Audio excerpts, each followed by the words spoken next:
El hombre espiritual. Por Watchman Nee.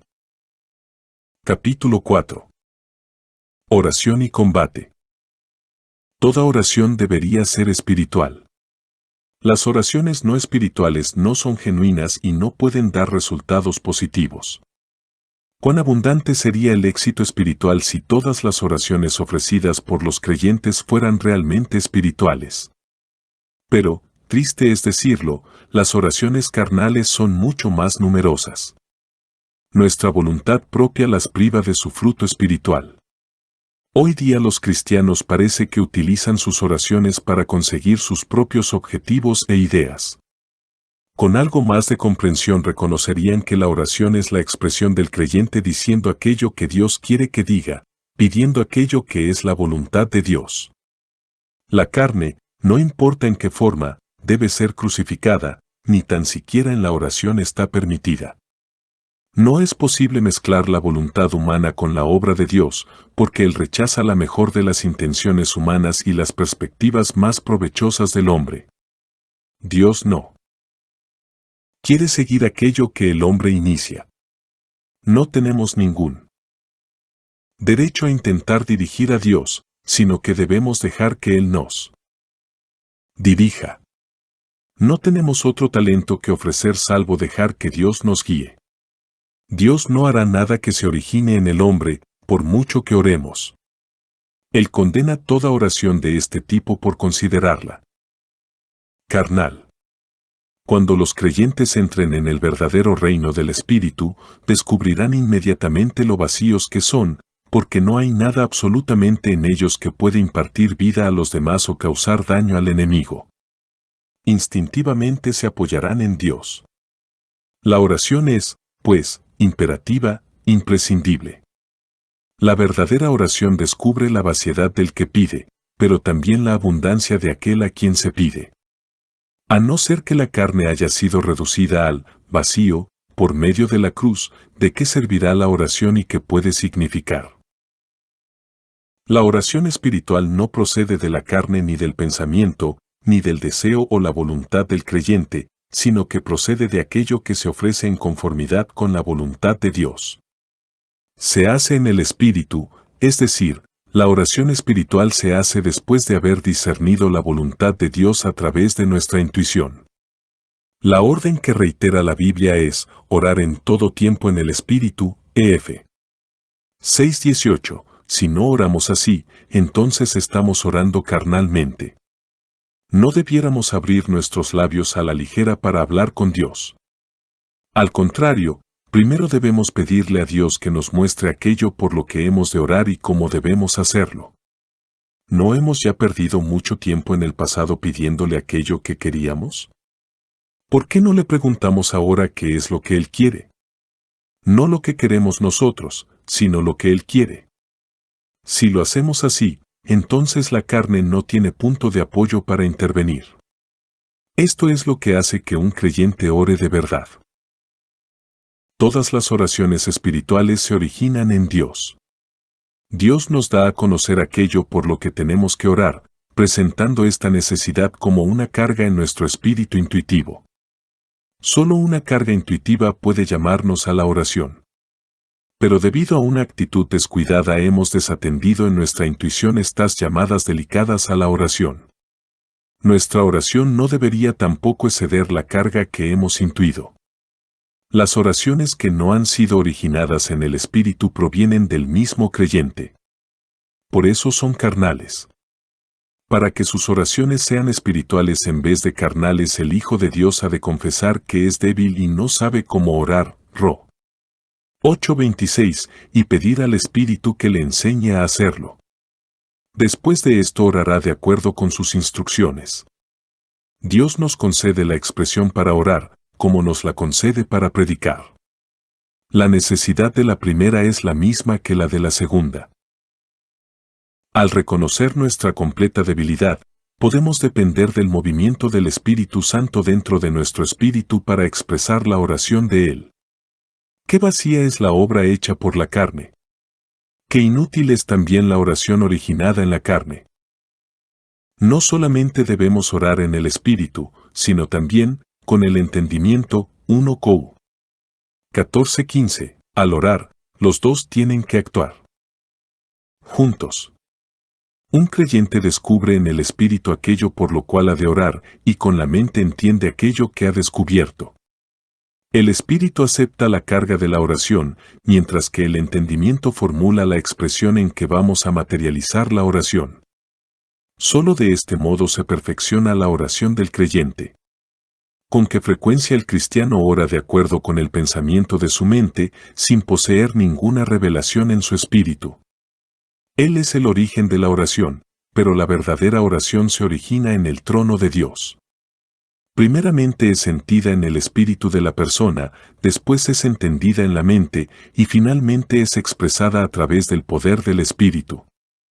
El espíritu humano y la oración son inseparables.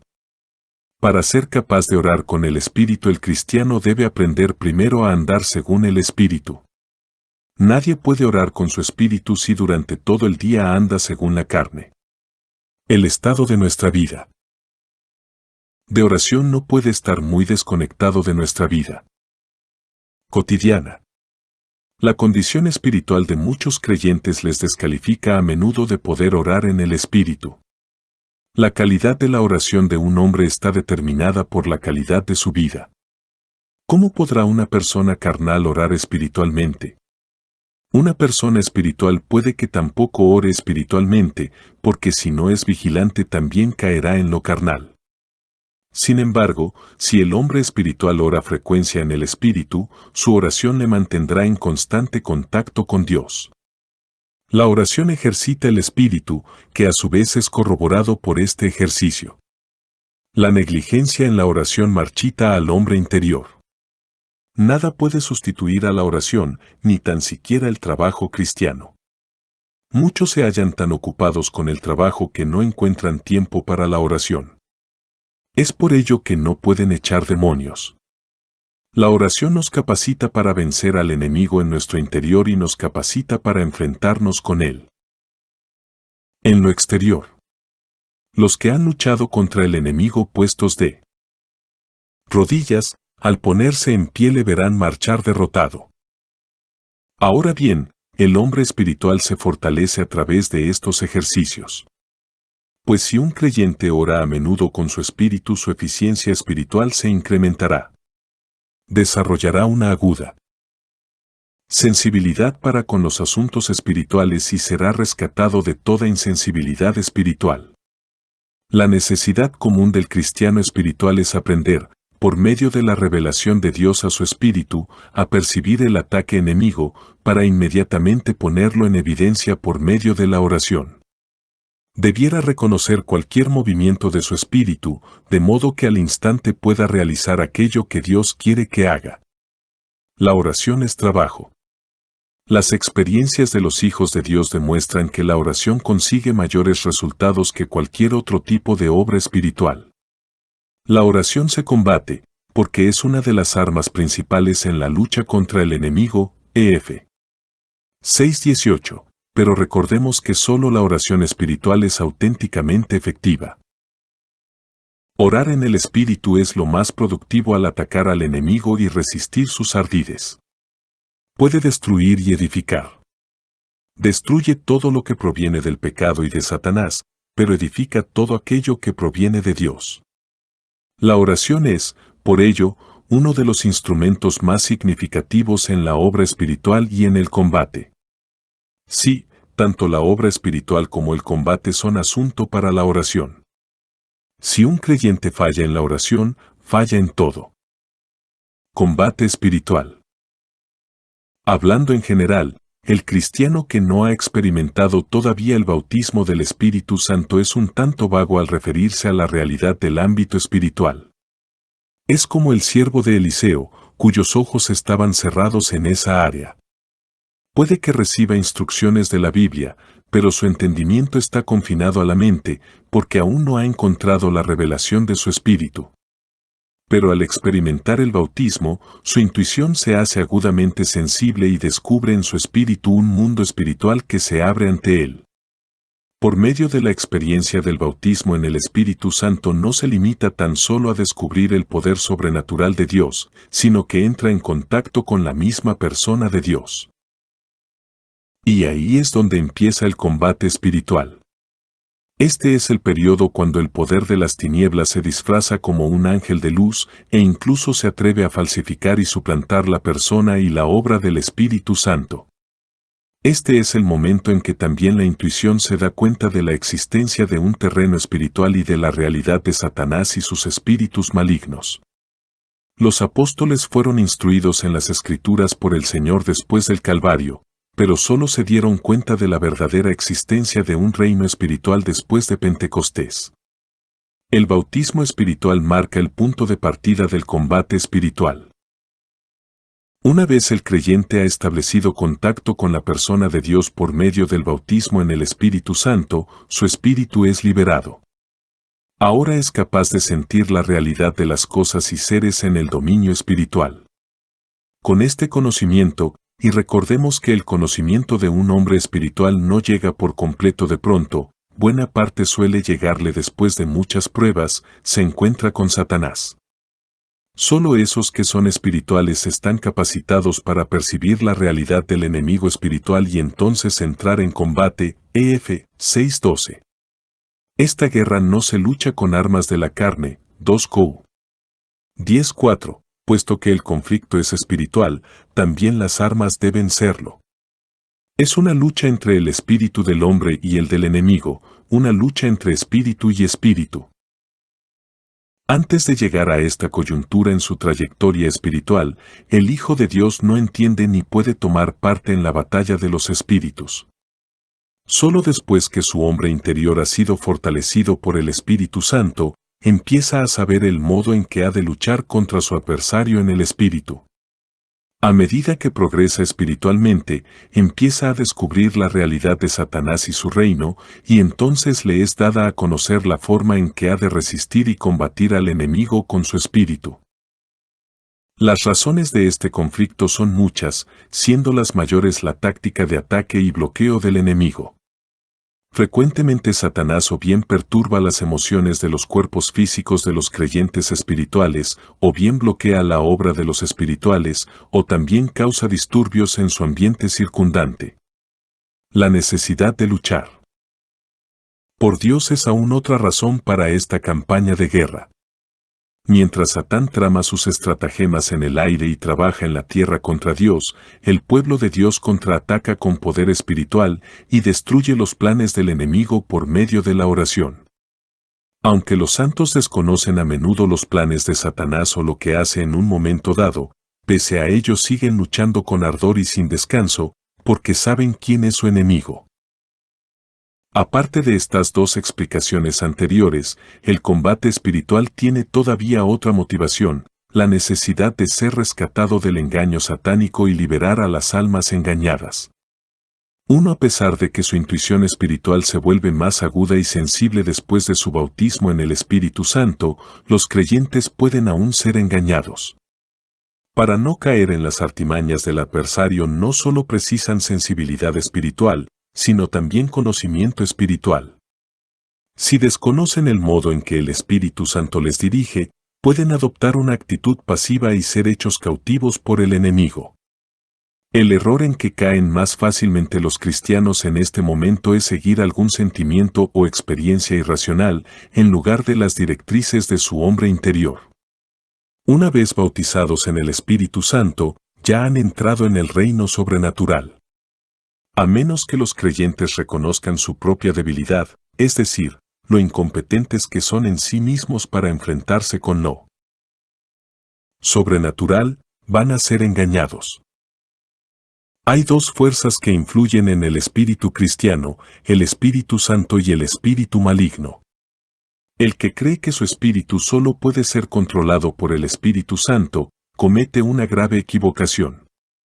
Puede ser también controlado por el espíritu maligno. Dejemos bien sentado de modo definitivo que, aparte del Espíritu de Dios, existe adicionalmente el espíritu del mundo, 1 Cou 2:12, que es, de hecho, el enemigo espiritual de Efesios 6:12. A no ser que el cristiano cierre su espíritu para resistir, puede encontrarse con que el maligno ha usurpado su espíritu a través del engaño y la falsedad. Cuando un hijo de Dios se vuelve espiritual, se halla sometido a la influencia del mundo sobrenatural. En este momento es vital que conozca la diferencia entre lo espiritual y lo sobrenatural. Confusión que causa muchos engaños. Las experiencias espirituales son aquellas que se originan en el espíritu del creyente, mientras que las sobrenaturales no tienen por qué provenir de allí. Pueden originarse en experiencias físicas o en la esfera anímica. El cristiano no debe interpretar una experiencia sobrenatural como idéntica a la espiritual. Debe examinar sus experiencias para discernir si proceden del exterior a través de sus sentidos o si realmente provienen de su hombre interior. Lo que emane del exterior, por sobrenatural que sea, nunca es espiritual. Los santos del Señor no deben aceptar jamás todo lo sobrenatural sin examinarlo, puesto que Satanás puede también realizar actos sobrenaturales. No importa cuál sea el sentimiento durante el momento de la experiencia, ni el aspecto del fenómeno o lo que dice que es, los creyentes deben investigar su origen. La exhortación de 1 Juan 4:1 debe observarse estrictamente: amados, no creáis a todo espíritu, sino probad los espíritus si son de Dios, porque muchos falsos profetas han salido por el mundo. Las falsificaciones del adversario a menudo superan las expectativas del creyente. Si el pueblo del Señor se humilla para admitir que es posible el engaño, serán defraudados con menos frecuencia. Debido a las falsificaciones del enemigo, el combate espiritual parece inevitable. A menos que los mismos cristianos vayan a enfrentar al enemigo con sus espíritus, el enemigo irá a ellos para suprimir su fuerza espiritual. En el conflicto espiritual, el espíritu del cristiano se enfrenta con el espíritu maligno.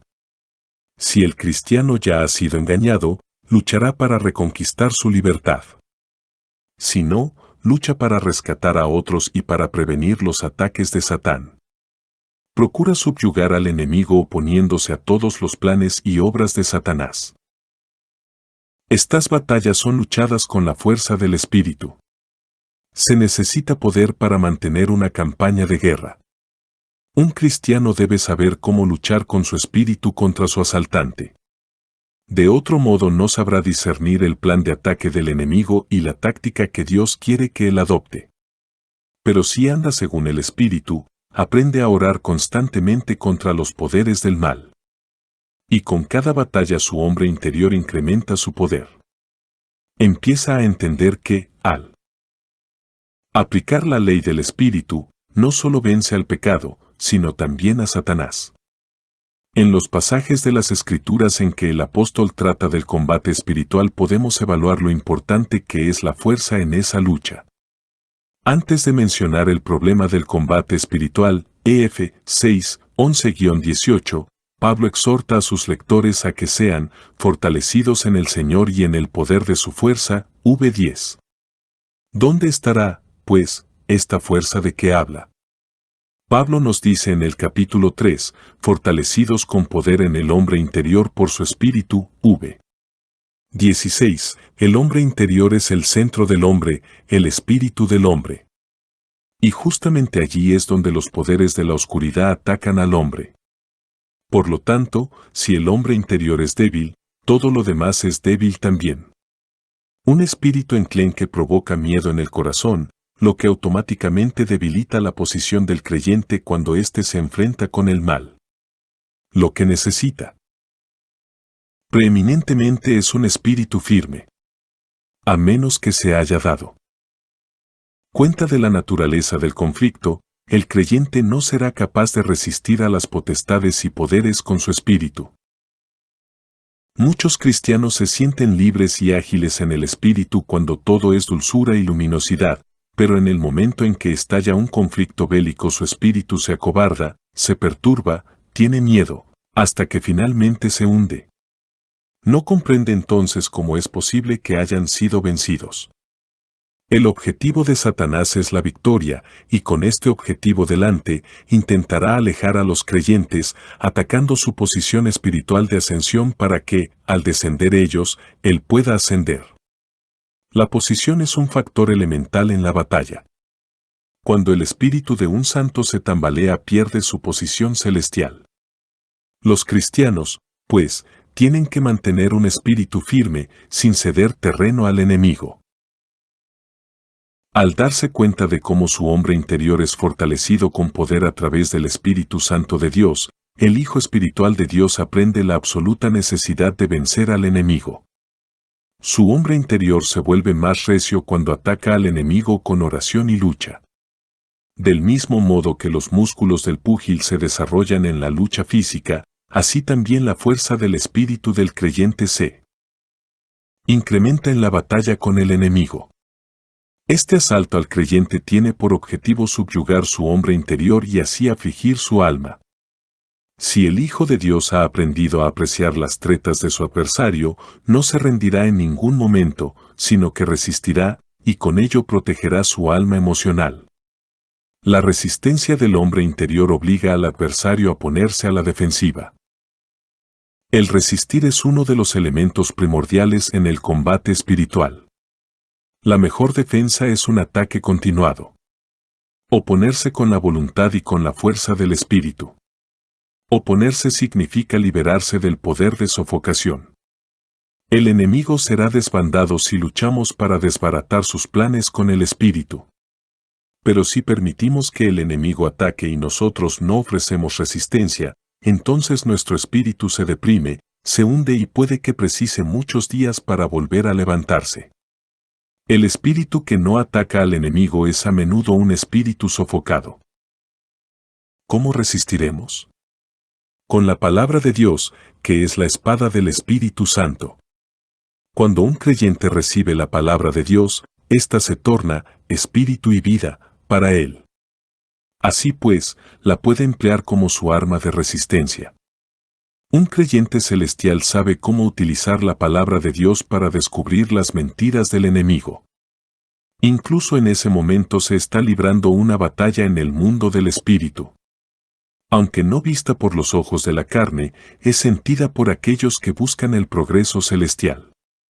Son muchos los que han sido atados y engañados por el enemigo y que han de ser liberados.